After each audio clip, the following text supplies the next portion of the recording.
Hi guys, welcome back to my YouTube channel. Last ಎಪಿಸೋಡಲ್ಲಿ ಒಬ್ಬಟ್ಟು ಮಾಡೋದು ಹೇಗೆ ನೋಡಿದ್ದೀರಾ. ಸೊ ಇವತ್ತಿನ ಎಪಿಸೋಡಲ್ಲಿ ಒಬ್ಬಟ್ಟು ಸಾರು ಹೇಗೆ ಮಾಡೋದು ಅಂತ ನೋಡೋಣ. ಈಗ ಒಬ್ಬಟ್ಟು ಸಾರಿಗೆ ಏನೇನು ಬೇಕು ನೋಡೋಣ. ಇಲ್ಲಿ ನೋಡ್ಬೋದು, ನಾನು ಇಲ್ಲಿ 2 ಈರುಳ್ಳಿ ಕಟ್ ಮಾಡಿಟ್ಟಿದ್ದೀನಿ, ಸ್ವಲ್ಪ ಕೊತ್ತಂಬರಿ, 1-2 ಬೆಳ್ಳುಳ್ಳಿ ಗಡ್ಡೆ, ಒಂದು ಸ್ವಲ್ಪ ಹುಣಸೆಹಣ್ಣು ಮತ್ತು ಒಣ ಮೆಣಸಿನ್ಕಾಯಿ ಮತ್ತು ಒಂದು ಸ್ವಲ್ಪ ಜೀರಿಗೆ ತೆಗೆದಿಟ್ಟಿದ್ದೀನಿ. ಹಾಗೆ ನಾನು ಇಲ್ಲಿ ಅರ್ಧದಷ್ಟು ತೆಂಗಿನಕಾಯಿ ತುರಿದು ಎತ್ತಿಟ್ಟಿದ್ದೀನಿ. ಈಗ ನೋಡ್ಬೋದು, ನಾನು ತಟ್ಟೆಯಲ್ಲಿ ತೋರಿಸಿದಂಥ ಪ್ರತಿಯೊಂದೂ ಒಂದೊಂದೇ ನಾನು ಹಂಚಿನ ಮೇಲೆ ಹಾಕಿ ಸ್ವಲ್ಪ ಆಯಿಲ್ ಹಾಕಿ ಹುರ್ಕೊತಾ ಇದ್ದೀನಿ. ನೋಡ್ಬೋದು ಬೆಳ್ಳುಳ್ಳಿನ, ಮತ್ತು ಈಗ ಜೀರಿಗೆ ನೋಡ್ಬೋದು, ಈಗ ಒಣ ಮೆಣಸಿನ್ಕಾಯಿ ಹುರ್ತಾ ಇದ್ದೀನಿ, ಮತ್ತು ಈರುಳ್ಳಿ ನೋಡ್ಬೋದು. ಈ ಥರ ಎಲ್ಲದನ್ನು ಹುರಿದು ಎತ್ತಿಟ್ಟಿದ್ದೀನಿ.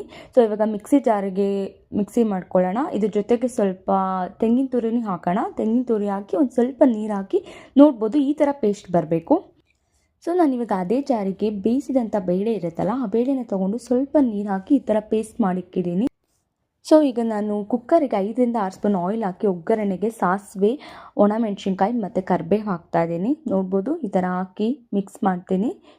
ಸೊ ಇವಾಗ ನಾವು ಪೇಸ್ಟ್ ಮಾಡಿದಂತಹ ಮಿಕ್ಸ್ಚರ್ ಇರುತ್ತಲ್ಲ, ಅದನ್ನು ಹಾಕ್ಬಿಟ್ಟು ನೀಟಾಗಿ ಈ ಥರ ಮಿಕ್ಸ್ ಮಾಡ್ತಾ ಇದ್ದೀನಿ.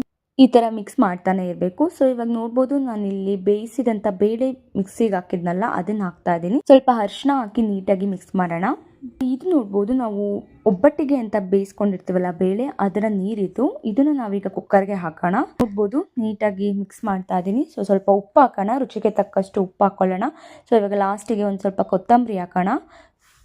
ಒಬ್ಬಟ್ಟು ಸಾರಂದಮೇಲೆ ಒಂದು ಸ್ವಲ್ಪ ಸ್ವೀಟ್ ಬೇಕಲ್ವಾ. ಸೊ ನಾವು ಎತ್ತಿಟ್ಟಂಥ ಸ್ವಲ್ಪ ಹೂರಣ ನೋಡ್ಬೋದು, ಇಷ್ಟು ಸ್ವಲ್ಪ ಸ್ವೀಟ್ಗೋಸ್ಕರ ಹೂರಣನ ಹಾಕ್ಬಿಟ್ಟು ನೀಟಾಗಿ ಈ ಥರ ಮಿಕ್ಸ್ ಮಾಡಿಬಿಟ್ಟು ಚೆನ್ನಾಗಿ ಕುದಿಯೋಕೆ ಬಿಡಬೇಕು ಸಾಂಬಾರನ್ನ. ಈ ಥರ ಮಿಕ್ಸ್ ಮಾಡಿ ಚೆನ್ನಾಗಿ ಕುದಿಯೋಕೆ ಬಿಟ್ಟರೆ ಬಿಸಿ ಬಿಸಿ ಆದಂಥ ಒಬ್ಬಟ್ಟು sambar is ready to eat. Thank you guys, thank you for watching my video.